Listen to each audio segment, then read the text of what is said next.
মা বোন যারা বসে আছেন, এই নামাজের বিল আনার জন্য বাংলাদেশে 300 এমপির ভেতরে 151 জন এমপি আল্লাহওয়ালা হওয়া লাগবে। মেয়েদের কাজ কি? পরের শব্দে আল্লাহ জানিয়েছেন, ওয়াকিমিনাস সালাতা ওয়া আতিনাজ যাকাতা ওয়া আতিনাল্লাহা ওয়া রাসূলা। আপনারা নামাজের পাবন্দি করবেন, নামাজ কায়েম করার জন্য চেষ্টা চালাবেন। প্রশ্ন আসতে পারে, নামাজ কায়েম, নামাজ দাঁড় করানো এটা তো আমার দায়িত্ব না, এটা রাষ্ট্রের দায়িত্ব। হ্যাঁ, এই দায়িত্বটা আসলে রাষ্ট্রের। আল্লাযীনা ইম্মাক্কান্নাহুম ফিল আরদি আকামুস সালাহ, এই জমিনে যদি আমি ঈমানদারকে ক্ষমতা দান করি, তারা সর্বপ্রথম সংসদে নামাজের বিল আনবে। মা বোন যারা বসে আছেন, এই নামাজের বিল আনার জন্য বাংলাদেশে 300 এমপির ভেতরে 151 জন এমপি আল্লাহওয়ালা হওয়া লাগবে।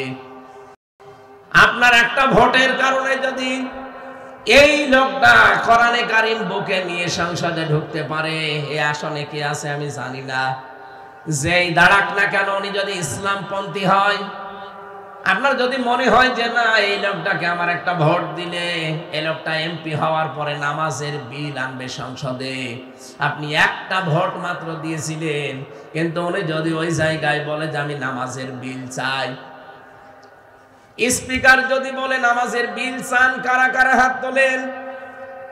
300 এমপির ভেতরে 151 জন যদি হাত তুলে বলে যে আমরা সবাই চাই, ওখানে যদি বলা হয় যে হ্যাঁ জয়যুক্ত হয়েছে, হ্যাঁ জয়যুক্ত হয়েছে, হ্যাঁ জয়যুক্ত হয়েছে, তাহলে বিলটা কায়েম হয়ে যাবে। পরের দিন 18 কোটি মানুষ এই দেশে নামাজ পড়বে। আপনি একটা ভোট দেওয়ার কারণে 18 কোটি মানুষের সওয়াব আমলনামায় পেয়ে যাবেন। এজন্য এটা দুনিয়ার কাজ মনে করবেন না। মনে করে যে না এটা তো দুনিয়ার কাজ, ভোট ভাট করা। কে বলেছে আপনাকে? সূরা নিসা 57 নম্বর আয়াতের ভেতরে আছে, ইন্নাল্লাহা ইয়া'মুরুকুম আন তু'আদ্দুল আমানাতি ইলা আহলিহা। এখানে আমানাত বহু বচন, এর ভেতরে তাফসিরে মারিফুল কোরআনে ভয়কাট্য লেখা আছে ভোট, রয়াকার উন্তুস্ত লেখা আছে রায়। সুতরাং এই ভোটের রায় এটা কিন্তু সামনে আসবে। এটা দুনিয়ার কাজ মনে করে কেউ চলে যাবেন না, এটা আখিরাতের কাজ। নামাজ কায়েম করতে হলে এই ভোট এমন মানুষকে দেওয়া লাগবে যিনি নামাজ কায়েমের পক্ষে কথা বলবেন। আপনি হয়তো ভোট দিয়েছেন একটা, কিন্তু 18 কোটি মানুষের নামাজ পড়ার সওয়াব পেয়ে যাবেন শুধু একটা কারণে। কোরআনে কারীম জানিয়েছে, মাইয়াশফা শাফাআতান হাসানাতান ইয়াকুল লাহু নাসীবুম মিনহা ওয়া মাইয়াশফা শাফাআতান সাইয়্যাতান ইয়াকুল লাহু কিফলুম মিনহা ওয়া কানাল্লাহু আলা কুল্লি শাইইন মুকিতা। সূরা নিসা 5 নাম্বার পারার 10 নাম্বার পৃষ্ঠার 10 নাম্বার লাইনের 85 নাম্বার আয়াত আছে, কোন মানুষ যদি ভালো কাজে সুপারিশ করে, ওই লোকটা ভালো কাজ করে যে সওয়াব পাবে, আপনি শুধু সুপারিশ করে রায় দিয়ে ভোট দিয়ে সেই সওয়াব পাবেন। কোন মানুষ যদি অন্যায় কাজে রায় দেয়, ভোট দেয়, সুপারিশ করে, অন্যায় করে যা পাবে আপনি শুধু রায় দিয়ে ভোট দিয়ে তাই পাবেন। এই জন্য আমাদের উচিত এই বিষয়টা দুনিয়ার বিষয় মনে করে ছেড়ে না দেওয়া, এটা আখিরাতের বিষয়। নামাজ কায়েম করা আপনারও দায়িত্ব, আমারও দায়িত্ব। শুধু আমি নিজে যদি চেষ্টা করি এদেশে হবে না, কারণ একটা এমপির আন্ডারে 3.5 থেকে 4 লাখ মানুষ থাকে, সেখানে সবই হামজা না, হামজা এবং হামজার বউ মিলে। এজন্য আমি যদি চেষ্টা করি, আমার বউ যিনি হবেন তারও চেষ্টা করা লাগবে নামাজ কায়েমের এই আন্দোলনে শরীক হওয়া। আল্লাহ আপনার মেয়েদেরকে যেন তৌফিক দেন, বলেন আমিন। চ্যানেলটি সাবস্ক্রাইব করে আমাদের সঙ্গেই থাকুন। আউযু বিল্লাহি মিনাশ শাইতানির রাজীম। বিসমিল্লাহির রহমানির রহিম।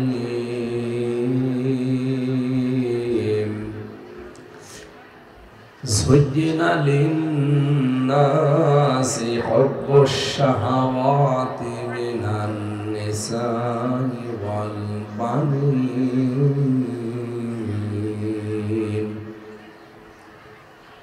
والقناطير المقنطرة من الذهب والفضة والخيل المسومة والأنعام والحرث ذلك متاع الحياة الدنيا والله عنده حسن المآب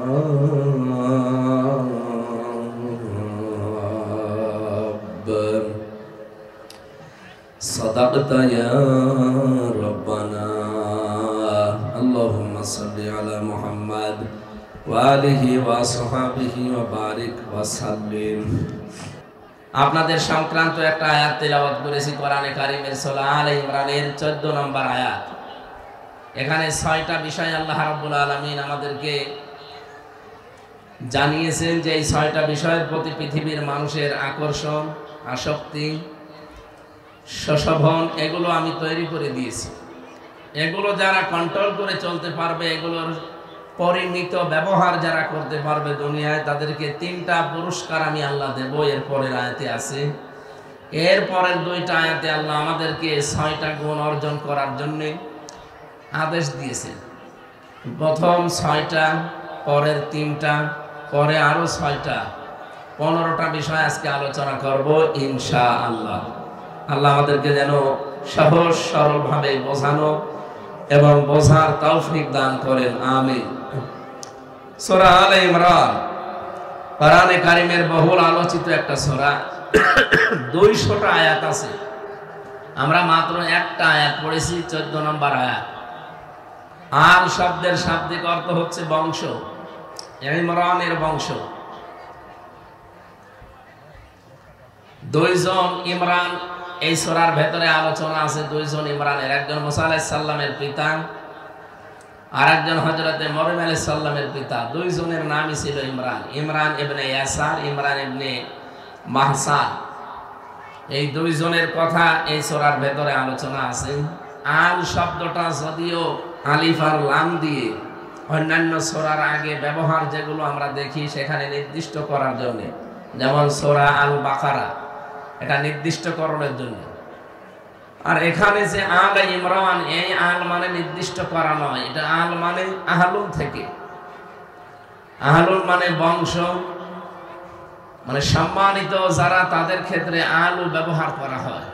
আল্লাহ রাব্বুল আলামিন ইমরানের বংশধরকে বোঝাতে তিনি আলে ইমরান, সম্মানিত ইমরানের বংশধর, তাদের নামে আল্লাহ সূরা দিয়েছে। এটা নামকরণের সূরা আলে ইমরান, এই শব্দটা ইমরান সূরার ভেতরে আছে, সেখান থেকে নেওয়া। ইমরান যেহেতু আপনারা পৃথিবীর অর্ধেক, এই পৃথিবীতে যদি এখন 850 কোটি মানুষ থাকি, তবে 320-25 কোটি নারী বা মহিলা। কোরআনে কারীমে পুরুষের নাম দিয়ে কোনো সূরা আমরা পাইনি, দেয়নি। অথচ আপনাদের নামে আল্লাহ একটা সূরা পুরাটা দিয়েছে, 176 আয়াত বিশিষ্ট সূরা নিসা। বিশাল একটা সূরা আপনাদের নাম দিয়ে দিয়েছেন, যদিও শুধু মেয়েদের আলোচনা সেখানে নেই, বিভিন্ন পরিবার, সমাজ, রাষ্ট্রের বিভিন্ন গুরুত্বপূর্ণ বিষয় সেখানে আলোচনা আছে। আজকে সূরা আলে ইমরানের 14 নম্বর আয়াতে আল্লাহ 6টা বিষয় প্রথমে দুনিয়ার মানুষকে জানিয়েছে যে আমি সশোভন করে দিয়েছি, আকর্ষণীয় করে দিয়েছি, আসক্তি তৈরি করে দিয়েছি এই 6টা জিনিসের উপরে। তার ভেতরে 1 নম্বরে হচ্ছে মেয়ে লোক, নারী। আল্লাহ রাব্বুল আলামিন বলেন, যুজ্জিনা লিন-নাসি হুব্বুশ শাহাওয়াতি মিনান নিসা, আমি সশোভন করে দিয়েছি, আকর্ষণীয় করে দিয়েছি, লোভনীয় বস্তু বানিয়েছি, আসক্তি তৈরি করে দিয়েছি, ভালোবাসা সৃষ্টি করে দিয়েছি এই পৃথিবীতে। যেই কয়টা জিনিসের প্রতি, তার ভেতরে প্রথম নম্বরে নারী। এটা সেই সৃষ্টি জগতের প্রথম দিন থেকেই চলে আসতেছে, চলবে ইলা ইয়াউমিল কিয়ামা, কিয়ামত পর্যন্ত। সুতরাং মেয়েদের প্রতি যেহেতু আকর্ষণ আল্লাহ দিয়েছে, এটাকে যেন সম্মানজনক রাখা যায়, সম্মানজনক জায়গায় রাখা যায়, সেই জন্য আল্লাহ পর্দার মতো ফরজ বিধানও দুনিয়ায় পাঠিয়েছে। আজ যারা এই পর্দার মতো ফরজ বিধান মানতে চায় না, এই মানুষগুলো এখন পৃথিবীতে, বিশেষ করে বাংলাদেশে, এরা নারী জাতিকে ভয় দেখাতে চায় যে ইসলাম দেশে যদি আসে তাহলে তোমাদেরকে ঘরের ভেতরে বন্দী করে রাখবে, কণ্ঠাসা করে রাখবে, এরকম বিভিন্ন কথা তারা বলতে চায়। আপনাদের জ্ঞাতার্থে বলছি, বাংলাদেশ জামাত ইসলামীর শ্রদ্ধাভাজন আমিরে জামাত ডক্টর শফিকুর রহমান হাফিজাহুল্লাহ, উনি অলরেডি ঘোষণা দিয়েছেন এদেশে যদি ইসলাম আসে সবচাইতে বেশি সম্মান এবং নিরাপদের সাথে থাকবে মেয়েরা। আল্লাহ যেন সেই সুযোগ আমাদেরকে চর্মচোখে দেখার তৌফিক দান করেন। সম্মানিত মা বোনেরা, 53 বছর পার হয়ে গেল, বহু কিছুই তো আমরা দেখেছি এবং সামনে দেখতে পাচ্ছি। এ দেশটা বিভিন্ন মানুষের হাতে তুলে দেওয়ার মাধ্যমে আমরা দেখেছিলাম যে মেয়েদের যে সম্মান মর্যাদা তারা কাঙ্ক্ষিত মানের দিতে পারে নাই। সামনে আমরা যদি চেষ্টা সাধনা করে ইসলামের হাতে তুলে দিতে পারি, একটু দেখতে চাই যে আসলে ইসলাম আমাদের কি দেয় এবং কি দিতে পারে। বিশ্বনবী মুহাম্মদ রাসূলুল্লাহ সাল্লাল্লাহু আলাইহি ওয়াসাল্লাম মেয়েদেরকে একেবারে চাকরানী থেকে তিনি রাজরানী বানিয়ে দিয়েছেন। যে জামানায় কন্যা সন্তান হলে আষাঢ় দিয়ে মেরে ফেলতো, জীবন্ত অবস্থায় কবর দিয়ে দিত, মাটির নিচে পুঁতে রাখতো, সেই জামানায় নবীজি এমন ঘোষণা দিলেন যে তার 3টা মেয়ে আছে, আল্লাহ তাকে 3টা জান্নাতের সুসংবাদ দিয়েছেন। সুবহানাল্লাহ। যার 3টা ছেলে আছে তাকে 3টা জান্নাতের সুসংবাদ, এমন কথা নবীজি বলেন নাই। এজন্য আপনাদের মর্যাদা সম্মান অনেক বেশি। এখানে তো 3টার কথা বলতে বলতে নবীজি বললেন যার 2টা আছে তাকে আল্লাহ 2টা জান্নাতের অধিকারী বানিয়েছেন, যার 1টা মেয়ে আছে তাকে আল্লাহ 1টা জান্নাত দিয়ে দেবেন যদি ওই মেয়েটাকে 3টা কাজ করতে পারে দুনিয়ায়। তাকে ভালোবাসা দেয়, তাকে শিক্ষা দেয় এবং সৎ পাত্র দেখে পাত্রস্থ করে। সুতরাং এই 3টা কাজ যদি আমরা গার্জিয়ান যারা আছেন, মা বাবা আমরা যারা আছি, যদি পালন করতে পারি, তাকে ভালোবাসা মহব্বত করা, তার পেছনে খরচ করা এবং সুশিক্ষায় তাকে শিক্ষিত করার পর সৎ পাত্র দেখে দেখে পাত্রস্থ করতে পারি, কিয়ামতের দিন বিশ্বনবীর সাথে পাশাপাশি জান্নাতে আমরা থাকতে পারবো শুধু এই মেয়ের কারণে। সুবহানাল্লাহ। আল্লাহ আমাকে ছেলে দেয়নি, পরপর 3টা মেয়ে দিয়েছে আল্লাহ আমাকে। আমি সব সময় দোয়া করছি মেয়েগুলো যেন আল্লাহ জোহরার মতো আল্লাহ বানিয়ে দেন। সকলে বলেন আমিন। সম্মানিত মা বোনেরা, শুধু মেয়েকে না, এরপরে আল্লাহ নবী জানিয়েছেন মেয়ের পরে মেয়ে যেহেতু পুত্রবধূ হয়, বৌমা হয়, বৌমা এবং পুত্রবধূ যারা স্ত্রী, তাদের গুরুত্ব অনেক বেশি দিয়েছে। যদিও এই সমাজে আমরা দেখতে পাই অনেক পুত্রবধূ লাঞ্ছনা, বঞ্চনা এবং নিগৃহীত হচ্ছে আমাদের এই সমাজে। এখানে যারা শাশুড়ি বসে আছেন, আমি আপনাদেরকে আহ্বান জানাচ্ছি, কান খাড়া করে শোনেন। শুধু নামাজ পড়া, রোজা রাখা, কালো বোরকা পরাই কিন্তু ইবাদত নয়। আপনার পুত্রবধূর সাথে আপনি উত্তম আচরণ করবেন, এইটা একটা ইবাদত। কিন্তু অনেক মেয়েরা এটা জানে না, মনে করে না এ দুনিয়ার কাজ। মা বোনেরা যারা বসে আছেন, দুনিয়ার কাজ বলে কিচ্ছু নেই, সব আখিরাতের কাজ। আপনি এখান থেকে যা তৈরি করবেন, যা পাঠাবেন, এইটা দিয়ে আপনার আখিরাত তৈরি হবে। হযরতে মুহাম্মদ রাসূলুল্লাহ সাল্লাল্লাহু আলাইহি সাল্লাম মিরাজে গিয়ে দেখলেন, জিবরাইলকে ডাক দিয়ে বললেন যে এই যে ফেরেশতারা বসে আছে 1 তলা 2 তলা 1.5 তলা গেথে, আর কিছু করে না কেন? ফেরেশতা ডাক দিয়ে বলেন, হে রাসূল, দুনিয়াতে আপনার উম্মতের ভেতরে এই মানুষগুলো আগে ভালো ভালো কাজের আঞ্জাম দিত, আগে ভালো কাজ তারা করত, এখন আর করে না। আগে যখন সুবহানাল্লাহ, আলহামদুলিল্লাহ, আল্লাহু আকবার, লা ইলাহা ইল্লাল্লাহ, মানুষের সাথে হাসি মুখে কথা বলা, এটাও ইবাদত। এরকম কাজ কারবারে যারা ছিল, তখন ফেরেশতাদের হাতে ইট, বালি, খোয়া এগুলো আসতো। জান্নাতের ইট হচ্ছে স্বর্ণের, রূপার, এইগুলো কোন হাতে আসার কারণে তারা বানিয়েছিল জান্নাতের বিভিন্ন স্তর। ওই মানুষগুলো এখন ভালো কাজ করা ছেড়ে দিয়েছে, এখন হাতে আর এগুলো আসে না, ফেরেশতারা বসে আছে এইভাবে। মা বোন যারা এসেছেন আপনারা আশা করছি শুনতে পাচ্ছেন, খুব ভালো করে খেয়াল করেন। সত্যিই যদি ফেরেশতারা একতলা গাথার পরে আর একতলার ছাদ এখনো দেওয়া যায়নি ও পর্যন্ত আছে, এই অবস্থায় যদি আপনার মরণ হয়, আপনি যদি আর নেকির কাজ করতে না পারেন, কারণ মরণের পরে আর কোনো ভালো কাজ করা যাবে না। জীবন যতদিন আছে এতদিনের ভেতরে যা পারবেন এইটা শেষ। এইটা নিয়ে যদি জান্নাতে আপনি প্রবেশ করলেন, একতলা হয়েছে কিন্তু জানালা দরজা এখনো দেওয়া হয়নি, এরকম জান্নাতে আপনি থাকতে পারবেন। এখানে আমাদের উচিত, আমরা যদি বুদ্ধিমান দাবি করি, আল কাজ্জিসু মান দানা নাফসাহু ওয়া আমিলা লিমা বাদাল মাউতি ওয়াল আজিজু মান আতবা'a নাফসাহু হাওয়াহা ওয়া তামান্না আলাল্লাহ। রাহু তিরমিজি। বিশ্বনবী জানিয়েছেন, বুদ্ধিমান নারী পুরুষ তো ওইটা যে আখিরাতের জন্য কাজ করে আর আল্লাহর উপরে ভরসা করে। সবচাইতে নাফরমান আহাম্মক ওই লোকটা যে লোকটা আখিরাতের জন্য কোনো কাজ কারবার নেই, আন্দাজে ভরসা করে আমার আল্লাহর উপরে। এই জন্য আমাদের উচিত হবে আমরা কাজকর্ম জান্নাতের জন্য করার পরে ভরসা করব আল্লাহর প্রতি। সম্মানিতা মা বোনেরা, বিশেষ করে আমি শাশুড়িদেরকে বলছি, আজ হাজারো পরিবারে পুত্রবধূ অশান্তিতে আছে শুধু শাশুড়ির ছোট মন। এই কারণে সন্তান আমরা যারা আছি, আমরা তো বাইরে থাকি, হয়তো সব কিছু পারি না দেখতে, সময় দিতে পারি না, কিন্তু যার কাছে রেখে যাওয়া হয় এই শাশুড়ি রক্ষকের জায়গায় যদি ভক্ষক হয়, এই চরিত্রের অধিকারী যারা আছেন, আপনি যতই নামাজ পড়েন, রোজা রাখেন, কালো বোরকা পরেন, আপনার জীবনের কিচ্ছু কবুল হবে না। এই জন্য পুত্রবধূ যারা, যেহেতু অন্যের মেয়ে আপনার বাড়িতে এসেছে, নিজের মেয়ের মতো আচরণ করা লাগবে। এটা একটা ইবাদত।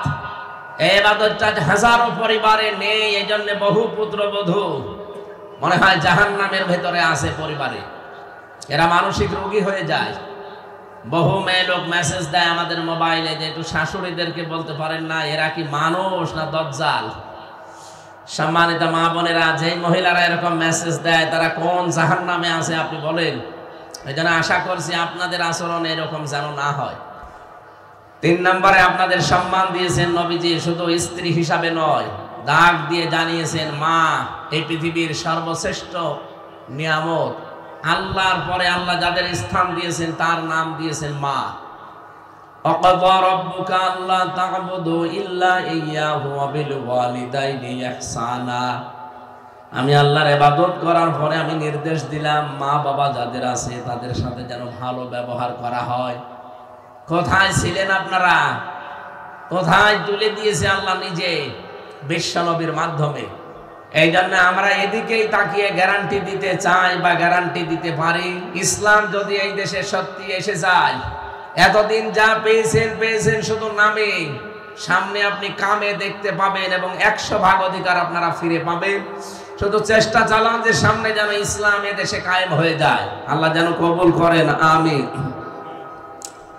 পৃথিবীর 6টা জিনিসের নাম এখানে যেহেতু আমরা পাচ্ছি, প্রথম দিন থেকে এই মেয়েদের প্রতি আকর্ষণ আল্লাহ এটা নিজে তৈরি করে দিয়েছে।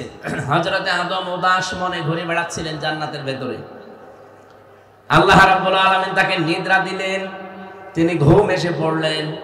ঘুমের ভেতর থেকে বাম পাজর থেকে একটা হাড় বের করে আল্লাহ তাকে হযরতে হাওয়া আলাইহিস সালামকে এত সুন্দর আকৃতি দিয়ে তার মাথার কাছে বসিয়ে রাখলেন।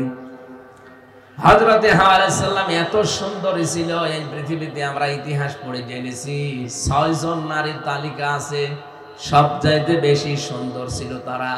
তার ভেতরে 1 নম্বরে আমাদের আদি মাতা হযরতে হাওয়া আলাইহিস সালাম।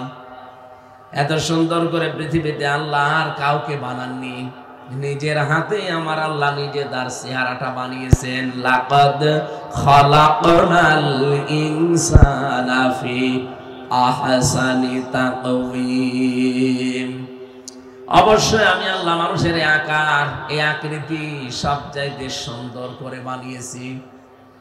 যেহেতু সুন্দরের কথা আছে, আহসান ইসমে তাফসীর, সবচাইতে সুন্দর, তাহলে হাওয়া আলাইহিস সালাম পৃথিবীর শ্রেষ্ঠ সুন্দরী ছিলেন। কত সুন্দর হতে পারে আপনার কল্পনাও ধরবে না।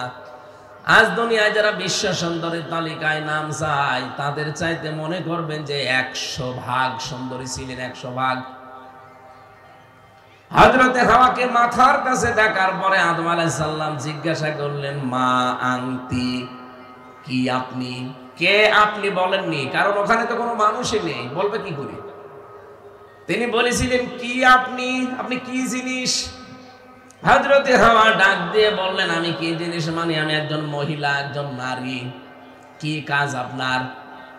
মেয়েটি ডাক দিয়ে বলেছিল, আমার কাজ লিতাসকুনু ইলাইহা, আপনার কাছে আমি বসবাস করব, আমি আপনার সাথে থাকতে চাই। হযরতে আদম আলাইহিস সালাম বললেন, আমি তো রাজি আছি। আল্লাহ বলেন, না, এই হাওয়াকে নিয়ে থাকতে হলে শুধু রাজি হলে হবে না, বিয়ে করা লাগবে। হযরতে আদম বলে, আল্লাহ আমি রাজি আছি। আল্লাহ পাক বলেন, রাজি হলে হবে না, দেন মোহর দেওয়া লাগবে। এখানে দুইটা জিনিস পেলাম। বিয়ে করতে পুরুষ মানুষ রাজি হলেই হচ্ছে না, এক নম্বরে আপনাকে দেন মোহর ঠিক করা লাগবে। দেন মোহর ছাড়া বিয়ে কিন্তু শুদ্ধ হবে না। বাস্তবে বহুত বিধান আমরা পেয়েছি দুনিয়াতে আল্লাহর। এই যে নামাজ, রোজা, কোন মানুষ যদি এসে আমাকে বলে যে হামজা সাহেব, এতদিন আমি নামাজ পড়লাম, রোজা রাখলাম, আমার শরীরে আর কভার করে না, আমার শরীরে আর সাপোর্ট দেয় না, আমি আর পারি না নামাজে রোজায়, আপনি আমার মাফ করে দেন। আমি যদি বলি ঠিক আছে জেলা আমির সাহেব, আমি আপনাকে মাফ করে দিলাম, এটা মাফ হবে না, কারণ বিধান আমি দেইনি, বিধান আল্লাহ দিয়েছেন। এখানে দেনমোহরের টাকা যে স্বামীগুলো মাফ চেয়ে নেয়, আর আপনারা আবেগে পড়ে ওই সময় লজ্জার খাতিরে যদি মাফ করেও দিয়ে থাকেন, এটা মাফ হয়নি, ওটা ফেরত দেওয়া লাগবে আপনাকে। ওটা আপনার সম্ভ্রম, ইজ্জত, এর মূল্য আল্লাহ নির্ধারণ করে দিয়েছেন। এই জন্য এটা যেহেতু রেকর্ড হচ্ছে, হাজারো স্বামী রাতের বেলায় আসবে, ওই স্বামীরা আমি ধরবো তাদেরকে। যে মানুষগুলো দেনমোহর না দিয়ে সংসার করছে, আর আপনি যদি বলেন যে মাফ করে দিলাম, যেহেতু আপনি এর মালিক না, মালিক তো সরাসরি আল্লাহ, আপনাকে আল্লাহ শুধু আদেশ দিয়েছেন। এখানে নামাজের আদেশ যেমন আমি মাফ করে দিলে হয় না, দেনমোহর ও স্ত্রী মাফ করে দিলে হবে না, এটা দেওয়া লাগবে, তারপরে মাফ হবে। আমি সামনে রাত্রে বেলা অন্তত আপনার স্বামীরা আসলে তাদেরকে এটা বোঝাবো। আর আপনারা যারা মাফ করেছেন, যেহেতু মাফ হয়নি, আজকে বাড়ি যেয়ে বলবেন বাসর রাতে হয়তো লজ্জার খাতিরে মাফ করে দিয়েছিলাম, ওটা আসলে মন থেকে করিনি, আমার টাকা ফেরত দাও। আপনারা বলবেন, অবশ্যই তারা দিতে বাধ্য, নয়তো তাদের নামাজও হবে না, ফরজ যে ইবাদত বন্দেগী সব মাঠে মারা যাবে। সম্মানিত মা বোনেরা, হযরত আদম আলাইহিস সালাম বললেন, ঠিক আছে আমি বিয়েতে রাজি আছি, দেনমোহর আমার হাতে নেই। আল্লাহ বললেন, আমার নবী আছে, শেষ নবী, সর্বশ্রেষ্ঠ নবী, আখেরি নবী মুহাম্মদ রাসূলুল্লাহ সাল্লাল্লাহু আলাইহি সাল্লাম, তার প্রতি 10 বার দরুদ পড়ো, এইটাই দেনমোহর হিসাবে আমি মেনে নিলাম। বিয়ে হয়ে গেল, বাড়িতে আছে। হযরত আদম আলাইহিস সালামের প্রতি এই যে আকর্ষণ তৈরি করে দিয়েছিলেন নারীর প্রতি আমার আল্লাহ, সেই সর্বপ্রথম দিন থেকে আজ পর্যন্ত এটা চলছে, কিয়ামত পর্যন্ত চলবে। এটাকে পরিমিত ব্যবহার করার জন্য আল্লাহ গুরুত্বপূর্ণ বিধান দিয়েছেন, পর্দা। এজন্য আপনারা যারা এসেছেন, শয়তানের আমরা টার্গেট পড়েছিলাম তাফসিরে, শয়তানের কি কি টার্গেট থাকে। এই পৃথিবীতে শয়তানের সবচাইতে বড় টার্গেট হচ্ছে সে যৌনতা ছড়াতে ভালোবাসে, উলঙ্গপনা এটা ভালোবাসে শয়তান। এই জন্য জান্নাত থেকে শয়তান আদম এবং হাওয়াকে বের করে দেবে, এটা তার প্রথম টার্গেট ছিল না। তার প্রথম মূল টার্গেট ছিল কি করে তাদের লজ্জাস্থান উন্মুক্ত করা যায়। সম্মানিত মা বোনেরা, মেয়েদের প্রতি আকর্ষণকে বিকর্ষণে পরিণত করার জন্য গুরুত্বপূর্ণ একটা বিধান আল্লাহ যেহেতু দিয়েছেন, আশা করছি শয়তানের ওই টার্গেটটাকে আপনারা ফুলফিল করতে আজকে থেকে আর দেবেন না। অন্য ধর্মের যারা আছে তাদের জন্য আমার এই আজকের এই ওয়াজ না। আপনারা যেহেতু মুসলিম মেয়ে লোক, মুসলিম নারী, আপনাদেরকে বলছি গুরুত্বপূর্ণ এই বিধানটা জীবন চলে যাক, কিন্তু পর্দার মতো গুরুত্বপূর্ণ বিধান ছেড়ে দেওয়া যাবে না। শয়তানি জায়গায় খুব আষ্টে পৃষ্ঠে আপনাদেরকে বেঁধে রাখবে। বিভিন্ন রকমের প্রলোভন দেবে, সে মানুষ শয়তান হোক আর জিন শয়তান হোক। এই জন্য আমাদের উচিত হচ্ছে আমাদের শরীরটা পর্দার ভেতরে রাখা। নবীজি জানিয়েছেন নেককার নারী বলা হয় তাদেরকে ইদা নাজারা ইলাইহা সাররাতুহু, যখন তার স্বামী বাইরে থেকে আসবে তখন স্বামীকে কথাবার্তা দিয়ে, ব্যবহার আচার দিয়ে যে কোনোভাবে তাকে আনন্দ দেবে। মেয়েরা যারা এসেছেন কান খাড়া করে কথাটা শুনবেন, যারা এখানে বিবাহিত মেয়ে লোক আছে, স্বামী যদি বাইরে থেকে আসে, সে যে কাজ করে আসুক, স্বামী বাড়িতে আসলে আপনার পৃথিবীর যত গুরুত্বপূর্ণ কাজ আছে সাংসারিক সব বাদ দিয়ে দেবেন, স্বামীর কাছে যাবেন, এইটাই আপনার জন্য বড় ইবাদত। আজ হাজারো পরিবারে এই ছোট কাজটা করা হয় না, এই জন্য বহু পুরুষ মানুষ অন্য জায়গায় লাইন পর্যন্ত করে। নাউজুবিল্লাহ মিন যালিক। এটা আমি যেহেতু একজন স্বামী, আমি স্বামী হিসাবে বাস্তবতার দিকে তাকিয়ে বলছি, বহু পুরুষ মানুষ লাইন করার পেছনে, পরকীয়া প্রেমের পেছনে কারণ এইটাই যে স্ত্রীর কাছ থেকে রেসপন্স পায় না, গুরুত্ব পায় না। হযরতে খাদিজাতুল কুবরার জীবনী শুনেছেন আপনারা? খাদিজাতুল কুবরা জীবনে এক ওয়াক্ত নামাজ পড়েননি, এক ওয়াক্ত নামাজও পড়েননি, একটা রোজাও তিনি জীবনে রাখেননি, একবারও তিনি হজ করেননি, জীবনে একটা টাকাও তিনি যাকাত দেননি। এরপরও আল্লাহ পাক নিজে জান্নাতের ভেতরে ঘর বানিয়ে তার জন্য সুসংবাদ পাঠিয়েছেন। সুবহানাল্লাহ। কারণ তিনি ইন্তেকালের পরে এই বিধানগুলো নাযিল হয়েছিল।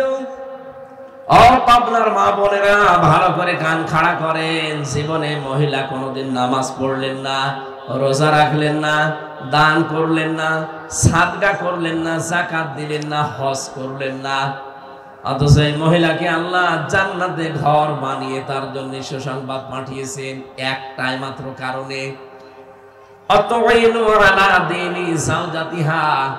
নবীজি বলেন কারো স্বামী যখন বাইরে থাকবে, দ্বীনের কাজে, ইসলামের কাজে, মানবতার কাজে, নেককার স্ত্রী যদি হতে চায় তাহলে তার 3 নাম্বার গুণ হবে এইটা, সে যেন স্বামীকে সাহায্য করে, সাপোর্ট দেয়, সময় দেয়, তাকে পেছন দরজা দিয়ে উৎসাহ দেয়।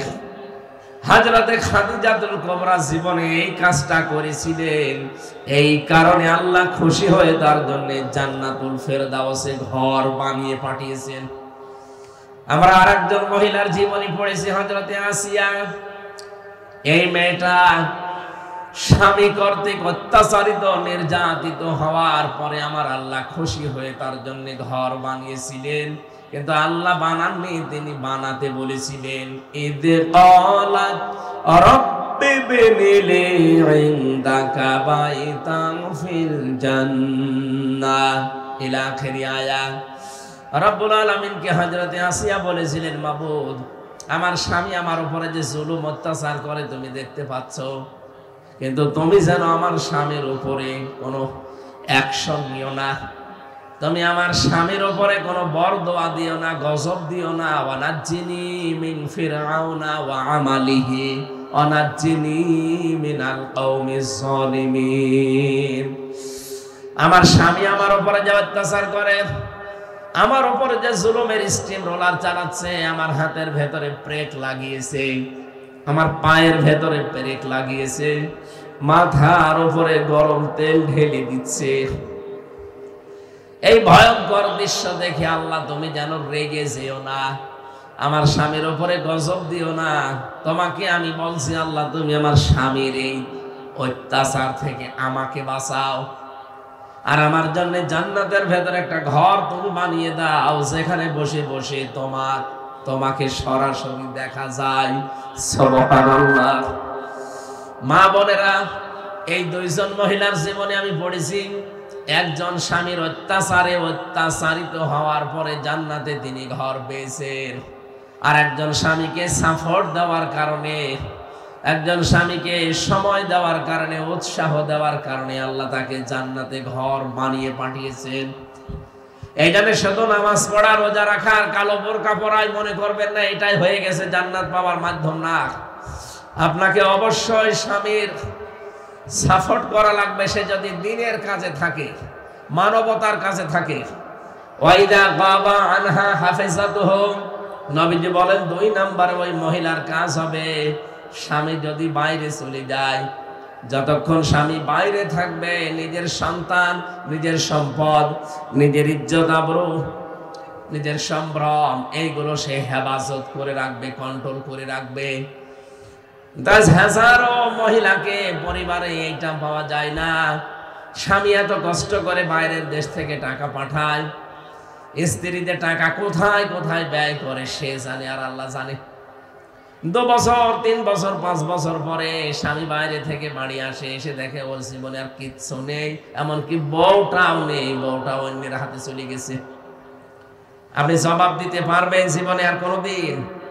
মা বোন যারা এসেছেন, চরিত্র সংশোধন করবেন। স্বামী বাইরে গেলে নিজেকে হেফাজত করে রাখা, এমনকি মোবাইলে যদি কোনো মহিলা কথা বলতে চায়, মোবাইলের আওয়াজ কেমন হবে সে আওয়াজ পর্যন্ত আল্লাহ কোরআনে দিয়েছেন। সূরা আহজাবের 32 নাম্বার আয়াতে আছে, 22 নাম্বার পারার 1ম নাম্বার পৃষ্ঠায় আল্লাহ পাক বলেন, ইয়া নিসান নাবিয়্যি লাস্তুন্না কাআহাদিম মিনান নিসা ইনিত্তাকাইতুন্না ফালা তাখদা'না বিল কওলি ফায়াতমা'আল্লাযী ফী কলবিহি মারাদু ওয়া কুলনা কাওলাম মা'রুফা। আল্লাহ এখানে নবীর স্ত্রীদেরকে ডাক দিয়েছেন, যদিও তারা উম্মতের জন্য মা, মায়ের সাথে খারাপ ধারণাকে অনেকে আমরা করি না, করা ঠিকও না। তারপরও নবীজির স্ত্রীদেরকে আল্লাহ ডাক দিয়ে বললেন, হে নবীর স্ত্রীরা, বাইরে পরপুরুষের সাথে যদি কারো সাথে কথা বলতে চান, মোবাইল তো তখন ছিল না, এই জন্য ওখানে হেসাব দেওয়া আছে পর্দার আড়াল থেকে। এখন ওইটার বাংলা অর্থ করা লাগবে মোবাইল, টেলিফোন, ফ্যাক্স। পর্দার আড়াল থেকে যদি মোবাইলে, ফোনে, ফ্যাক্সে কারো সাথে কথা বলতে চান, আপনার কথা বলবেন সঠিক, মিথ্যা কথা কারো সাথে বলবেন না। সে সামনাসামনি বলেন আর মোবাইলে বলেন, কিন্তু সাবধান, কখনো যেন ভাষাকে আপনি একেবারে নম্রভাবে, ভাষাকে আকর্ষণীয় ভাবে উপস্থাপন করবেন না। কথাগুলো বলার সময় কর্কশ ভাবে, রাগান্বিত ভাবে, এমন ভাবে আপনি কথা বলবেন যেন ওই কোলে যে মোবাইল ধরে আছে সে মোবাইল কেটে দেয়। মোবাইলে কথা বলার মতো যে আওয়াজ আল্লাহ শিখিয়ে দিলেন, যাদের অন্তরের ভেতরে গোড় আছে, যারা রোগগ্রস্ত পুরুষ মানুষ, এরা যদি আপনার কথা শুনে যেন আকৃষ্ট না হয়ে মোবাইল কেটে দেয়। এই জন্য মেয়েরা মোবাইলে কোন ধাঁচে কথা বলবে আল্লাহ সেইটা পর্যন্ত কোরআনে দিয়ে দিয়েছেন। অথচ আপনি স্বামী বাইরে চলে গেলে পরপুরুষের সাথে মোবাইলের নরম ভাষায় কথা বলেন, এটা হারাম। মা বোন যারা এসেছেন, আশা করছি আপনি আয়াতটা মেনে চলবেন। ওয়াইদা গাবা আনহা হাফিজাতুহু, স্বামী বাইরে গেলে স্বামীর এই কণ্ঠস্বরটাও আপনি হেফাজত করে রাখবেন। আপনি মোলায়েম ভাবে কথা বলতে পারেন, আবেদনময়ী হয়ে শুধুমাত্র আপনার স্বামীর সাথে, এটাও আপনার ইবাদত। স্ত্রী যদি স্বামীর সাথে মোলায়েম কণ্ঠে, নরম নম্র ভাবে, আস্তে আস্তে, আকর্ষণীয় ভাবে যদি স্ত্রী স্বামীর সাথে কথা বলে, যতক্ষণ কথা বলতে থাকবে স্বামীর সাথে, নবীজি বলেন সাদগা দেওয়ার মতো সওয়াব হবে। সুবহানাল্লাহ। পরপুরুষের সাথে যতক্ষণ আপনি মোলায়েম কণ্ঠ নিয়ে কথা বলবেন, জিনা করার গুনাহ হবে। আশা করছি আপনি বুঝেছেন, এই সত্য কথাটা আমি বলতাম না। ওয়াকারনা ফি বুয়ুতিকুন্না ওয়ালা তাবাররাজনা তাবাররুজাল জাহিলিয়াতিল উলা ওয়াকিমনাস সালাতা ওয়া আতিনাজ যাকাতা ওয়া আতি'নাল্লাহা ওয়া রাসূলা। আল্লাহ পাক বলেন, হে পৃথিবীর মেয়েরা, ঘরের পরিবেশে থাকবে, বাইরে যখন বের হবে জাহিলি যুগের মেয়েদের মতো রূপ সৌন্দর্য প্রদর্শন করে বের হবে না। পাবনার মেয়েরা, আমি বহুবার বলেছি বিভিন্ন মাহফিলে যে তাবাররুজের ভেতরে আমি 3টা অর্থ পেয়েছি তাফসিরে খাজিনের ভেতরে। এই তিনটা আর একটাও যদি কোনো মহিলার ভেতরে পাওয়া যায়, ও জান্নাত তো দূরের কথা, জান্নাতের ঘ্রাণ পর্যন্ত ওই মহিলা পাবে না, যতই নামাজ পড়ুক, রোজা রাখুক আর পর্দার কথা বলুক। এক নম্বরে তাবাররুজের অর্থ হচ্ছে মেয়েরা যখন রাস্তাঘাটে আসার সময় হয়, বাইরে যাওয়ার সময় হয়, তখন ওরা সাজগোজ করে বের হয়। মেয়েদের সাজগোজ শুধু জায়েজ আছে তার স্বামীর জন্য, অন্য কারো জন্য না। এই জন্য এই বিষয়টা খুব খেয়াল করবেন, কারণ মেয়েদের একটা সাজগোজ, এটাও ইবাদত, কিন্তু এটা হওয়া লাগবে স্বামীর জন্য। বাইরের কোন মানুষকে আকৃষ্ট করার জন্য, দেখানোর জন্য যদি কেউ সাজগোজ করে, তাহলে যতক্ষণ সাজবে সে যেন হারাম কাজে আছে। হযরতে ফাতেমাতুজ জোহরা ছোটবেলায় সুন্দর করে সাজগোজ করে তিনি বাইরে বের হলেন, নবীজির সামনে পড়লেন, ডাক দিয়ে বললেন, মা ফাতেমা কোথায় যাও? বলে, আমার বান্ধবীর বাড়িতে। বিশ্বনবী ওই দিন তাকে ছোট্ট একটা নসিহত করেছিলেন। ডাক দিয়ে বলেন, মা, দুনিয়াতে তোমার সাজগোজ হবে শুধু তোমার স্বামীর জন্য, পৃথিবীতে স্বামী বাদ দিয়ে বাইরের লোকের জন্য যদি সাজগোজ করো, জান্নাতের সাজ থেকে আল্লাহ তোমারে বঞ্চিত করে দেবে। হযরতে ফাতেমা বলে, বাবার এই ছোট্ট উপদেশটা সারা জীবন আমি মনে রেখেছিলাম, কোনদিন আমার স্বামী বাদে আর কোন মানুষের জন্য আমি সাজগোজ করি নাই। সম্মানিত মা বলেন, আমি আবার বলছি, স্বামী যখন বাইরে থেকে আসবে, আপনার সব চাইতে ফরজ কাজ হচ্ছে তাকে সময় দেওয়া, তার মন বোঝা, কথাবার্তা বলা, তার পেছনে আপনি ব্যবহার আচার দিয়ে তাকে খুশি করবেন। দুইজন এই সময় যদি হাসি খুশির চলে, দাঁতও বের হয়ে যায়, সেই কয়টা দাঁত বের হবে তিরমিজি শরীফের হাদিস, ওই কয়টা নফল হজের সওয়াব হবে। সুবহানাল্লাহ। যত মেয়ে লোক এখানে এসেছে, বিশেষ করে বিবাহিত, আল্লাহ পাক এই বিবাহিতা মেয়েদেরকে এই আমলটা করার সুযোগ দান করেন, বলেন আমিন। তাবাররুজের দ্বিতীয় নম্বর অর্থ পেয়েছি, মেয়েরা বাইরে যখন আসে তখন ছোটখাটো পোশাক পরে যারা। এই ওয়াজটা এখানে করার দরকার আমার না, যেহেতু রেকর্ড হচ্ছে এই জন্য করছি। এখানে যারা এসেছেন তারা তো আর ৮-৬ ছোটখাটো পোশাক পরেন না, বহু মানুষ এরকম পরে। তাদেরকে বলছি, যুবতী মেয়ে, 18 বছর, 20 বছর, 22 বছর মেয়ে, স্কিন টাইট প্যান্ট পরে, গেঞ্জি গায়ে দিয়ে বাবার সাথে বসে বসে সিনেমা দেখছে, এটা কি পরিবার বলা যায় না জানোয়ার বলা যায়? বলুন, কত নিচে নেমে গেছে তারা।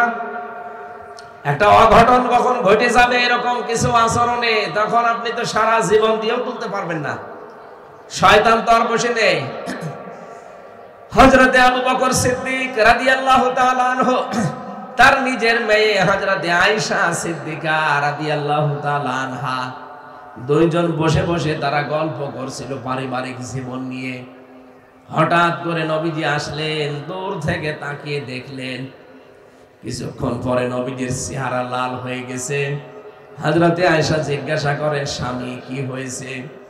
নবীজি বললেন, দেখো, তুমি যখন আবু বকর সিদ্দিক, তার মানে তোমার বাবা, এর সাথে যখন কথা বলছিলে, আমি দেখতে পেয়েছি শয়তান যেন তোমাদের দুইজনের মাঝখানে বসে ধোঁকা দিচ্ছে, অক্রমন্ত্রণা দেওয়ার জন্য, প্রতারণা করার জন্য, বরচিত করার জন্য চেষ্টা ছিল।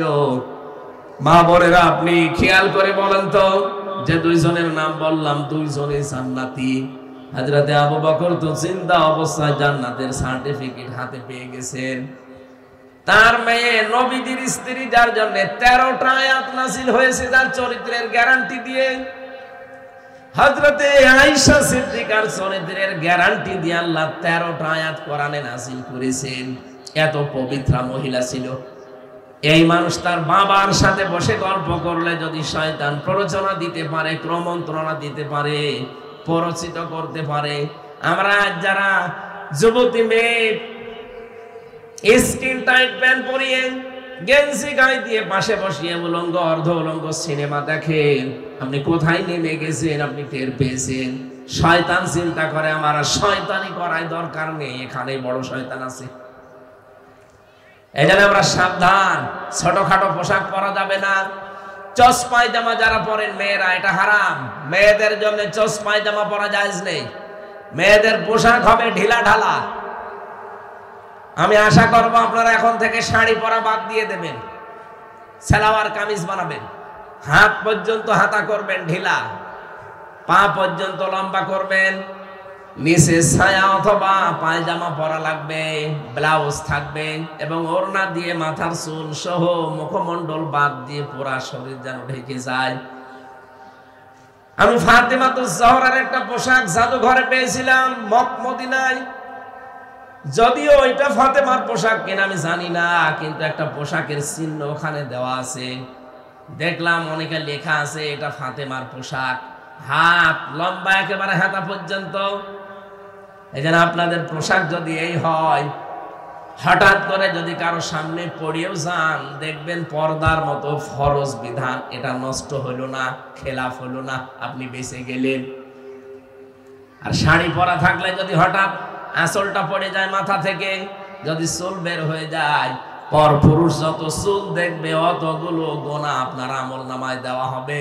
কিয়ামতের দিন প্রতিটি চুল সাপ হয়ে আপনাকে কামড় দিতে থাকবে। নাউজুবিল্লাহ।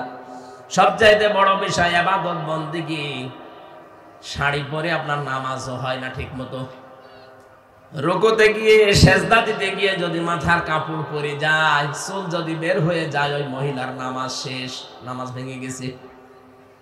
এই জন্য উচিত হবে আপনাদের সালোয়ার কামিজ তৈরি করা ছোটবেলা থেকে, একেবারে ছোটবেলা থেকে এটা তৈরি করার চেষ্টা করেন। তাহলে কারো সামনে হঠাৎ করে পড়ে গেলেও পর্দার মতো ফরজ বিধান লঙ্ঘন হবে না ইনশাআল্লাহ। তাবাররুজের অর্থ বলছিলাম আমরা, ৮-৬০ পোশাক পরা যাবে না, ছোট খাটো। ৩ নম্বরে তাবাররুজের অর্থ, মেয়েরা রাস্তাঘাটে আসলে তখন ওরা মাজা হেলিয়ে দুলিয়ে চলে, এইটাও করা যাবে না। যদি এই ৩টা কাজ কেউ করে, জান্নাতের সুঘ্রাণও আল্লাহ তাকে দেবেন না। নাউজুবিল্লাহ। মেয়েদের কাজ কি? পরের শব্দে আল্লাহ জানিয়েছেন, ওয়াকিমনাস সালাতা ওয়া আতিনাজ যাকাতা ওয়া আতিনাল্লাহা ওয়া রাসূলা। আপনারা নামাজের পাবন্দি করবেন, নামাজ কায়েম করার জন্য চেষ্টা চালাবেন। প্রশ্ন আসতে পারে, নামাজ কায়েম, নামাজ দাঁড় করানো এটা তো আমার দায়িত্ব না, এটা রাষ্ট্রের দায়িত্ব। হ্যাঁ, এই দায়িত্বটা আসলে রাষ্ট্রের। আল্লাযীনা ইম্মাক্কান্নাহুম ফিল আরদি আকামুস সালাহ। এই জমিনে যদি আমি ঈমানদারকে ক্ষমতা দান করি, তারা সর্বপ্রথম সংসদে নামাজের বিল আনবে। মা বোন যারা বসে আছেন, এই নামাজের বিল আনার জন্য বাংলাদেশে ৩০০ এমপির ভেতরে ১৫১ জন এমপি আল্লাহওয়ালা হওয়া লাগবে। আপনার একটা ভোটের কারণে যদি এই লোকটা কোরআনে কারীম বুকে নিয়ে সংসদে ঢুকতে পারে, এই আসনে কে আছে আমি জানি না, যেই দাঁড়াক না কেন উনি যদি ইসলামপন্থী হয়, আপনার যদি মনে হয় যে না এই লোকটাকে আমার একটা ভোট দিলে এই লোকটা এমপি হওয়ার পরে নামাজের বিল আনবে সংসদে, আপনি একটা ভোট মাত্র দিয়েছিলেন, কিন্তু উনি যদি ওই জায়গায় বলে যে আমি নামাজের বিল চাই, স্পিকার যদি বলে নামাজের বিল চান, কারা কারা হাত তোলেন? ৩০০ এমপির ভেতরে ১৫১ জন যদি হাত তুলে বলে যে আমরা সবাই চাই, ওখানে যদি বলা হয় যে হ্যাঁ জয়যুক্ত হয়েছে, হ্যাঁ জয়যুক্ত হয়েছে, হ্যাঁ জয়যুক্ত হয়েছে, তাহলে বিলটা কায়েম হয়ে যাবে। পরের দিন ১৮ কোটি মানুষ এই দেশে নামাজ পড়বে। আপনি একটা ভোট দেওয়ার কারণে ১৮ কোটি মানুষের সওয়াব আমল নামায় পেয়ে যাবেন। এই জন্য এটা দুনিয়ার কাজ মনে করবেন না। মনে করে যে না এটা তো দুনিয়ার কাজ, ভোট ভাট করা। কে বলেছে আপনাকে? সূরা নিসা ৫৭ নম্বর আয়াতের ভেতরে আছে, ইন্নাল্লাহা ইয়া'মুরুকুম আন তু'আদ্দুল আমানাতি ইলা আহলিহা। এখানে আমানাত বহু বচন, এর ভেতরে তাফসিরে মারিফুল কোরআনে ভয়কাট্য লেখা আছে ভোট, রয়াকার উন্তুস্ত লেখা আছে রায়। সুতরাং এই ভোটের রায় এটা কিন্তু সামনে আসবে। এটা দুনিয়ার কাজ মনে করে কেউ চলে যাবেন না, এটা আখিরাতের কাজ। নামাজ কায়েম করতে হলে এই ভোট এমন মানুষকে দেওয়া লাগবে যিনি নামাজ কায়েমের পক্ষে কথা বলবেন। আপনি হয়তো ভোট দিয়েছেন একটা, কিন্তু 18 কোটি মানুষের নামাজ পড়ার সওয়াব পেয়ে যাবেন শুধু একটা কারণে, কোরআনে কারীম জানিয়েছে মাইয়াশফা শাফাআতান হাসানাতান ইয়াকুল লাহু নাসীবুম মিনহা ওয়া মাইয়াশফা শাফাআতান সাইয়্যাতান ইয়াকুল লাহু কিফলুম মিনহা ওয়া কানা আল্লাহু আলা কুল্লি শাইইন মুকিতা। সূরা নিসা 5 নাম্বার পারার 10 নাম্বার পৃষ্ঠার 10 নাম্বার লাইনের 85 নাম্বার আয়াত আছে। কোন মানুষ যদি ভালো কাজে সুপারিশ করে, ওই লোকটা ভালো কাজ করে যে সওয়াব পাবে, আপনি শুধু সুপারিশ করে রায় দিয়ে ভোট দিয়ে সেই সওয়াব পাবেন। কোন মানুষ যদি অন্যায় কাজে রায় দেয়, ভোট দেয়, সুপারিশ করে, অন্যায় করে যা পাবে আপনি শুধু রায় দিয়ে ভোট দিয়ে তাই পাবেন। এই জন্য আমাদের উচিত এই বিষয়টা দুনিয়ার বিষয় মনে করে ছেড়ে না দেওয়া, এটা আখিরাতের বিষয়। নামাজ কায়েম করা আপনারও দায়িত্ব, আমারও দায়িত্ব। শুধু আমি নিজে যদি চেষ্টা করি এদেশে হবে না, কারণ একটা এমপির আন্ডারে 3.5 থেকে 4 লাখ মানুষ থাকে, সেখানে সবই হামজা না, হামজা এবং হামজার বউ মিলে। এজন্য আমি যদি চেষ্টা করি, আমার বউ যিনি হবেন তারও চেষ্টা করা লাগবে নামাজ কায়েমের এই আন্দোলনের শরীক হওয়া। আল্লাহ আপনার মেয়েদেরকে যেন তৌফিক দেন, বলেন আমিন। 2 নম্বরে যাকাত দেওয়া লাগবে। এটা আজকের 3 নম্বর পয়েন্টে আছে, আল কানাতিরিল মুকান্তরাতি মিনাদ যাহাবি ওয়াল ফিদ্দা। রব্বুল আলামিন বলেন, পঞ্জীবিত সোনা, পঞ্জীবিত রূপা, এগুলো স্তবকৃত সোনা রূপা মানুষের পছন্দ, এর প্রতি আকর্ষণ মানুষের আছে। আর মেয়েদের তো এর প্রতি আকর্ষণ আরো বেশি। আমার তো মনে হয় মেয়ে লোককে আল্লাহ বানিয়েছে শুধু এই সোনা রূপার প্রতি আকর্ষণ দিয়ে। ওরা দুনিয়ায় আর কিছু না হোক, সোনা রূপার কথা শুনলেই পাগল হয়ে যায়। আমার নিজেরটা তো আছে, এই জন্য বলছি। সম্মানিত মা বোনেরা, আমার বাড়িতে যে মেয়ে লোকটা আছে, ওকে আল্লাহ মনে হয় বানিয়েছে শুধু সোনা রূপার হাড়ি পাতিল কেনার জন্য। কোন জায়গায় হাড়ি পাতিল দেখলে ওর মাথা খারাপ হয়ে যায়, আর স্বর্ণের কোন জিনিস পেলেই ও একেবারে শেষ। শুধু আমার বাড়িটা না, এখানে যারা বসে আছে প্রত্যেককে আল্লাহ এই স্বভাবটাই দিয়েছেন। আল্লাহ বলেন, আমি মানুষের ভেতরে আকর্ষণে আসক্তি দিয়েই বানিয়েছি যে সোনা রূপা, ধন সম্পদ, এগুলো আপনি কামাই করতে অসুবিধা না, নিষেধ না, কিন্তু এর যাকাত আদায় করা লাগবে। কোন মানুষ যদি স্বর্ণ কিনতে কিনতে 7.5 ভরির উপরে চলে যায়, ও যদি যাকাত না দেয়, 52.5 ভরির উপরে যদি রূপা চলে যায়, ও যদি যাকাত না দেয়, ইয়াউমা ইউহমা আলাইহা ফি নারি জাহান্নামা ফাতাকওয়া বিহা জিবাহুহুম ওয়া জুনুবুহুম ওয়া যুহুরুহুম হাযা মা কানাজতুম লিআনফুসিকুম ফাযুকু মা কুনতুম তাকনিজুন। রব্বুল আলামিন বলেন, কিয়ামতের দিন ওই সোনা রূপা আমি জাহান্নামের আগুন দিয়ে গলাবো। ওর পিঠের উপরে, ওর নাকের উপরে, ওর মুখের উপরে, বুকের উপরে আমি সিল লাগাবো জাহান্নামের আগুন দিয়ে। এই জন্য যে সম্পদগুলো আপনি রেখে যাচ্ছেন, সোনা রূপার স্তব, যাকাত দেন না, সাদকা করেন না, এগুলোই কিয়ামতে আপনার আযাবের কারণ হবে। ওই মালগুলো আপনাকে ডাক দিয়ে বলবে, হাদা মা কানাজতুম লিআনফুসিকুম ফাযুকু মা কুনতুম তাকনিজুন। এই সেই মাল যেগুলো তুমি স্তূপকৃত রেখেছিলে, জমা করে রেখেছিলে, এর হক আদায় করনি।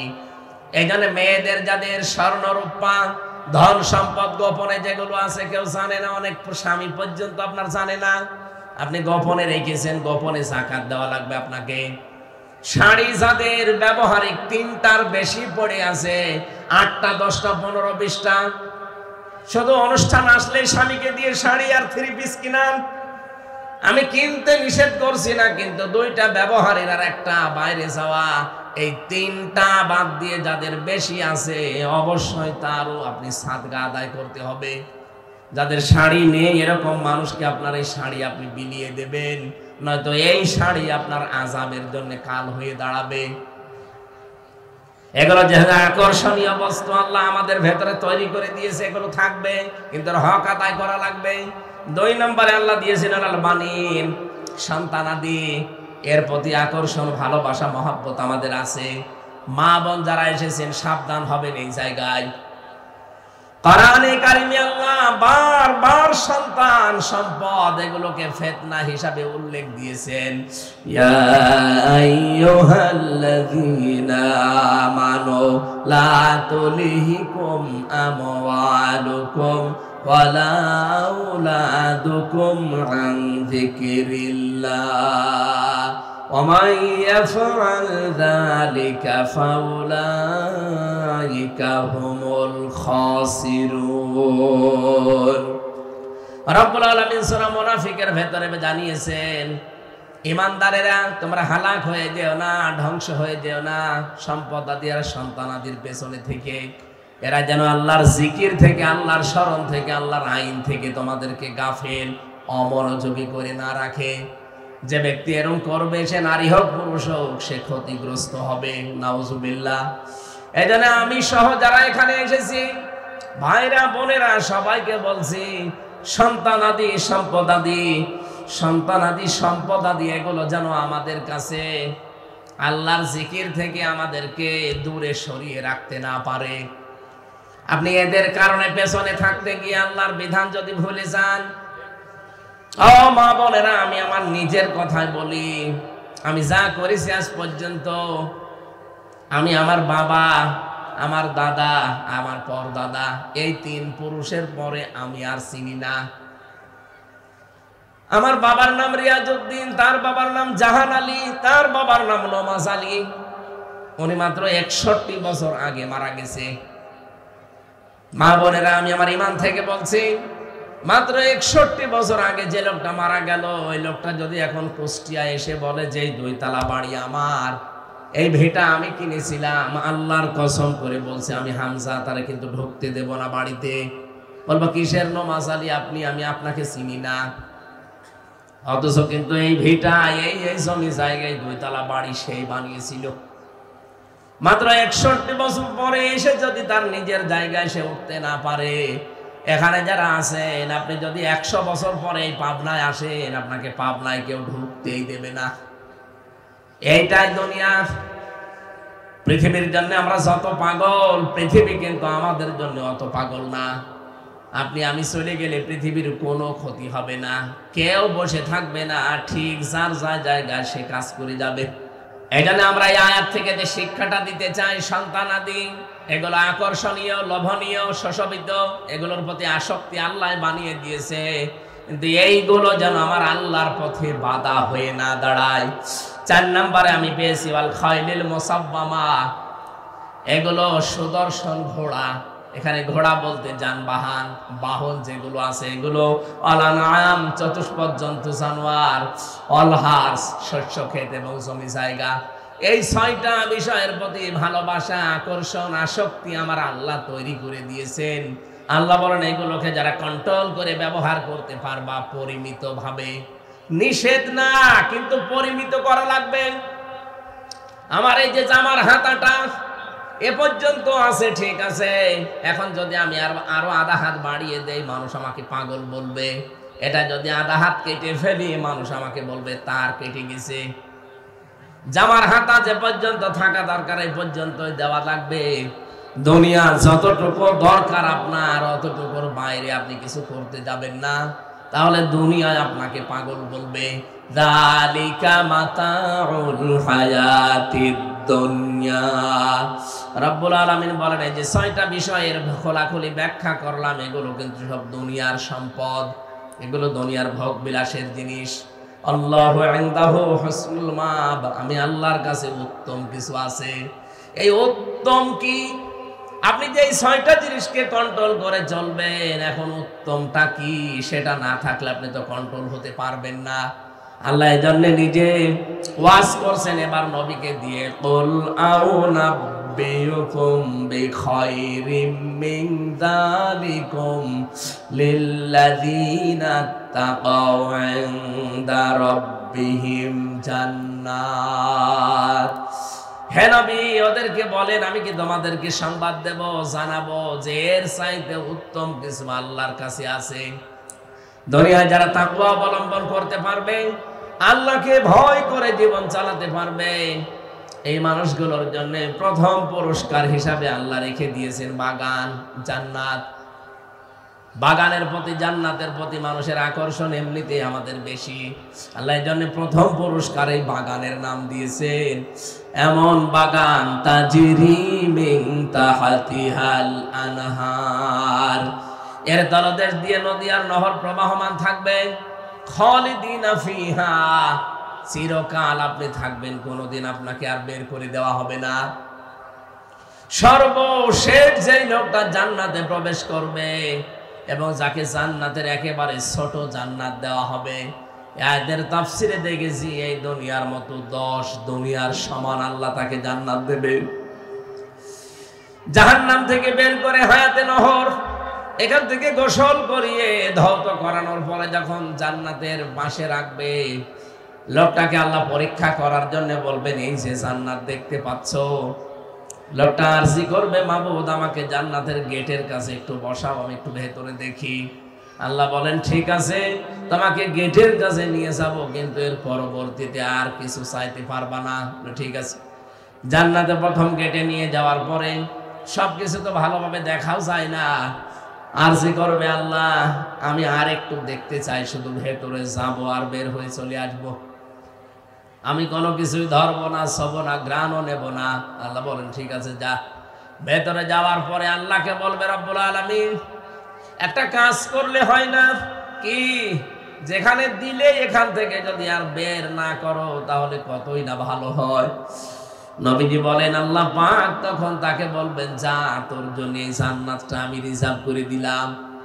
লোকটা তখন আল্লাহকে জিজ্ঞাসা করবে, আতাস্তাহজিউ মিন্নি ইয়া রাব্বুল আলামিন, ইয়া রাব্বাল আলামিন, হে রব্বুল আলামিন, তুমি তো ঠাট্টা বিদ্রুপ এগুলো পছন্দ করো না, তে আমার সাথে ঠাট্টা করো, এ বিশাল জান্নাত আমাকে তুমি রিজার্ভ করে দিলে। নবীজি বলেন, আল্লাহ পাক তার কথা শোনার পরে ওই দিন তিনি হেসে ফেলবেন। ধরে বলেন সুবহানাল্লাহ। এই জন্য আপনাকে এমন বাগান আল্লাহ জান্নাতে প্রবেশ করাবে, এবং বাগানে যে তলদেশ দিয়ে নদী আর নহর প্রবাহমান থাকবে, এই পৃথিবীর পরিমাণ 10টা পৃথিবী। এটা আপনাকে বিশ্বাস আগে করা লাগবে। যার বিশ্বাস এই বাগানের প্রতি, জান্নাতের প্রতি যত বেশি হবে, আগের ওই 6টা বিষয় তার তত বেশি কন্ট্রোল হয়ে যাবে। আপনি 2 দিন 5 দিন পরে ওখান থেকে বের হয়ে আসবেন না। খালিদিনা ফিহা, চিরস্থায়ী ভাবে থাকবেন। ওয়াজওয়াজুম মুতাহহারা, পবিত্র স্বামী স্ত্রী ওখানে আল্লাহ দেবেন আপনাদের আমাদের। এমন পবিত্র, এই পৃথিবীতে কিছু হলে একটু ঠকামুখি হয়ে যায়, গন্ডগোল হয়, মনোমালিন্য হয়। জান্নাতের ভেতরে আল্লাহ এমন পবিত্র সম্পর্ক তৈরি করে দেবেন যা কোনোদিন এর ফাটল ধরবে না। এবং পৃথিবীতে আমাদের নারী হোক পুরুষ হোক, সৃষ্টিগতভাবে অনেক নাপাকি শরীরের বাইরে দেখা যায়। জান্নাতে আল্লাহ এমন স্বামী স্ত্রী তৈরি করবেন যার কোনো নাপাকি বলতে কিছু নেই। আরিদওয়ানুম মিনাল্লাহ, 3 নম্বরে আল্লাহ নিজে ঘোষণা দিবেন যে আমি রাজি হয়ে গেলাম তোদের উপরে। সম্মানিত মা বোনেরা, মেহমান বাড়িতে এসেছে, আপনি মেহমানকে রিসিভ করার পরে যদি মুখ গোমরা করে থাকেন, কথা বলেন না, খাবার দেওয়ার সময় যদি থালা বলেন এই নে খা, মেহমান খুশি হবে না, আরো কষ্ট পাবে। আল্লাহ বলেন, আমার বাগানে জান্নাতে প্রবেশ করাবো, চিরস্থায়ী ভাবে থাকতে দেব, ওহর দেব, গেলমান দেব, পবিত্র স্বামী স্ত্রীর বন্ধন তৈরি করব। এতটুকুই না, সর্বশেষ আমি বলবো, যা তোদের উপরে জীবনের মতো খুশি হয়ে গেলাম। এটাই জান্নাতি মানুষদের সর্বোচ্চ পুরস্কার। আল্লাহ বলেন, আল্লাহু বাসীরুম বিল ইবাদ, এতটুকুই না, আমি কিন্তু আমার বান্দাদের প্রতি বড় সূক্ষ্মদর্শী। আমি আন্দাজে সিদ্ধান্ত নেব না, দেখে শুনে বুঝে তারপরে সিদ্ধান্ত নেব। এই জন্য আমাদের উচিত হচ্ছে, আল্লাহ যেহেতু দেখে শুনে সিদ্ধান্ত নেবেন, ওপরে বর্ণিত এই 6টা বিষয়কে সঠিকভাবে আজকে থেকে ব্যবহার করা। আর এই 3টি পুরস্কারের জন্য দুনিয়ার অনেক কিছু ছাড় দেওয়া, অনেক টাটকা শোক আপনাকে ছাড় দেওয়া লাগবে এই 3টা পুরস্কার পাওয়ার জন্য। এবার আল্লাহ 2টা গুণ দিয়েছেন 16 এবং 17 নম্বর আয়াতে। এই 2টা আয়াতে আল্লাহ বলেন, 6টা গুণ আমার এই নেককার বান্দা বান্দীদের ভেতরে থাকবে, নারী পুরুষ সবার ভেতরে তারা প্রথম গুণ অর্জন করবে আল্লাযীনা ইয়াকুলুনা রাব্বানা ইন্নানা আমান্না। তারা মোনাজাত করে বলবে রব্বুল আলামিন আমরা ঈমান এনেছি আপনার প্রতি, ফাগফির লানা যুনুবানা, এক নম্বরে আপনি আমাদেরকে maaf করে দেন। সম্মানিত মা বোনেরা, এই যে maaf করা, ক্ষমা করা, এটার দায়িত্ব পৃথিবীর আল্লাহ কাউকে দেয়নি। maaf করতে পারে শুধুমাত্র আমার আল্লাহ। ওমা ইয়াগফিরুয যুনুবা ইল্লাল্লাহ, আল্লাহ বাদে maaf করার কেউ নেই। এই জন্য কোন দরগার কাছে, কোন দুর্গার কাছে, কোন মাজারের কাছে, কোন পীরের কাছে, কারো কাছে যাবেন না। আর আপনি মহিলা, আপনি যাবেন কেন? আপনার সবচাইতে বড় শিক্ষক, সবচাইতে বড় পীর, সবচাইতে বড় উস্তাদ হচ্ছে আপনার স্বামী। স্বামী যদি না জানে তাহলে আপনার বড় ভাই, বড় ভাই যদি না জানে তাহলে আপনার ছেলে, এরপর আপনার বাবা হচ্ছে আপনার বড় শিক্ষক। যেটা জানেন না বাবার কাছে জানবেন, যেটা জানেন না বড় ভাইয়ের কাছে জানবেন, যেটা জানেন না স্বামীর কাছে জানবেন, যেটা জানেন না বড় ছেলের কাছে জানবেন। এর বাইরে আপনার কোনো পীর নেই। পীর মানে উস্তাদ। যেটা জানেন না এই চারজন উস্তাদের কাছে আপনি জেনে নেবেন। সর্বোপরি যেখানে লেখাপড়া করেন ওই উস্তাদের কাছে পর্দার সহিত জেনে নেবেন। এর বাইরে আপনার কোনো জায়গা নেই। অথচ হাজারো মানুষ আজ ভণ্ড পীরের খপ্পরে পড়ে সব কিছু হারিয়ে ফেলছে। তাদের কাছে গিয়ে বলে বাবা আমারে মাফ করেন না, মাফ করার মালিক আল্লাহ শুধু নিজে। ওমা ইয়াগফিরুয যুনুবা ইল্লাল্লাহ, আল্লাহ বাদে মাফ কেউ করতে পারে? আল্লাহ বলেন না। এজন্য আমরা সাবধান, আমাদের প্রথম গুণ এইটা হবে, আমরা ক্ষমা চাইবো, মাফ চাইবো শুধু আল্লাহর কাছে। মা বোন যারা এসেছেন, আজকে থেকে, এখন থেকে একটা আমল সারা জীবন করবেন। যখন এই বসে আছেন, যখন এই সময় পান, সব সময় বলবেন আস্তাগফিরুল্লাহ, আস্তাগফিরুল্লাহ। আর একটু বেশি করে যদি বলতে পারেন বলবেন আস্তাগফিরুল্লাহ ওয়া আতুবু ইলাইহি। আর একটু বেশি বললে বলবেন আস্তাগফিরুল্লাহ আল্লাযী লা ইলাহা ইল্লা হুয়াল হাইয়্যুল কাইয়্যুম ওয়া আতুবু ইলাইহি লা হাওলা ওয়ালা কুওয়াতা ইল্লা বিল্লাহিল আলিয়্যিল আযীম। এ পর্যন্ত। একেবারে যদি কিছুই না পারেন বলবেন লা হাওলা ওয়ালা কুওয়াতা ইল্লা বিল্লাহ। এ পর্যন্ত হবে। সব সময় এটা মুখে জারি রাখবেন, সব সময়, সব সময় এটা জারি রাখবেন মুখে। আপনি পাক থাকেন না পাক থাকেন কোনো অসুবিধা নেই। আবার বলছি, আপনি পাক থাকেন না পাক থাকেন কোনো অসুবিধা নেই, সব সময় মুখে থাকতে হবে আস্তাগফিরুল্লাহ, আস্তাগফিরুল্লাহ, আস্তাগফিরুল্লাহ। নবীজি বলেন এটা যদি জীবনে কন্টিনিউ করতে পারো, জীবনের অনেক অভাব আমার আল্লাহ নিজের থেকে দূর করে দেবে। অনেক চিন্তা ভাবনা আপনার জীবনকে কাহিল করে রাখে, সেই চিন্তা আল্লাহ নিজে দূর করে দেবে। সুবহানাল্লাহ। ওয়াকিনা আযাবান নার। আল্লাহ বলেন 2 নম্বরে তার গুণ হবে সে আমি আল্লাহর কাছে জাহান্নামের আগুন থেকে পানা চাবে। জাহান্নামের আগুন বড় কঠিন এবং কঠোর। এই জায়গা থেকে ক্ষমা চাওয়া লাগবে, আল্লাহর কাছে পরিত্রাণ চাওয়া লাগবে। আমি কোরআন হাদিস পড়ে যা বুঝেছি, জাহান্নামের আগুন থেকে বাঁচার একটা মাত্র উপায় আছে। সূরা সাফের 10 নম্বর আয়াতে আপনি এই তথ্যটা পাবেন। বাড়ি যে তাফসীর করে মিলাবেন। হালাদুল্লুকুম আলা তিজারাতিন তুনজিকুম মিন আযাবিন আলীম। রব্বুল আলামিন বলেন আমি একটা ব্যবসার কথা বলবো, যেটা করলে জাহান্নামের আগুনে যাওয়া লাগবে না, আল্লাহ বাঁচিয়ে দেবে। সেটা আল্লাহ রাসূলের প্রতি ঈমান আনার পর তার দ্বীনকে জমিনে কায়েম করার জন্য জান আর মাল দিয়ে চেষ্টা সাধনা করা, জিহাদ করা। সুতরাং এটা শুধু পুরুষের কাজ না, মহিলাদেরও কাজ। আল্লাহর জমিনে আল্লাহর দ্বীন কায়েমের জন্য চেষ্টা করা, পরিশ্রম করা, যার যে ক্ষেত্র আছে ওই ক্ষেত্রে কাজ করা, এটা নামাজের মতো ফরজ। এটা জাহান্নাম থেকে বাঁচার জন্য একটা উপায় আছে। আপনি জাহান্নাম থেকে বাঁচতে হলে আজকেই নাম লিখাবেন যে আমি দ্বীন কায়েমের জন্য নারীর যে ক্ষেত্র আছে এই ক্ষেত্রে আমি কাজ করতে চাই। আল্লাহর কসম, আল্লাহ জাহান্নাম থেকে আপনাকে বাঁচিয়ে দেবে। শুধু বাঁচিয়েই দেবে না, ইয়াগফির লাকুম যুনুবাকুম ওয়া ইউদখিলকুম জান্নাত ইলা আখিরি আয়া। আল্লাহ বলেন ওর জীবনের যত অপরাধ ছিল সবগুলো আমি আল্লাহ মাফ করে দেব। এজন্য মা বোন যারা এসেছেন, এই 30 বছর 40 50 60 70 80 বছরে বহু গুনাহ করেছেন। এখন ইসলাম কায়েমের জন্য আপনার যে ক্ষেত্রটা আছে এই জায়গায় আপনি ইনভলভ হয়ে যান, এই জায়গায় আপনি সক্রিয় হয়ে যান। জীবনের পেছনের অপরাধগুলো আল্লাহ শুধু মাফ করে শেষ করবে না, পুরাটা আল্লাহ নেকি দিয়ে পাল্টিয়ে দেবে। আল্লাহ মা বোনদেরকে হযরতে সুমাইয়ার ভূমিকায় আসার তৌফিক দিন, আমিন। 3 নম্বরে আস-সাবিরিনা ওয়াস-সাদিকিনা, ধৈর্য ধারণ করা লাগবে, সত্যবাদী হওয়া লাগবে। ওয়াল কানিতিনা, আল্লাহ রাসূলের প্রতি আনুগত্যশীল হওয়া লাগবে। ওয়াল মুনফিকিনা, সাধ্য মতো খরচ করা লাগবে, যতটুকু আপনার সাধ্যে আছে। ওয়াল মুস্তাগফিরিনা বিলা সাহার, শেষ রাতে উঠে আল্লাহর কাছে ধর্ণা দেওয়া লাগবে।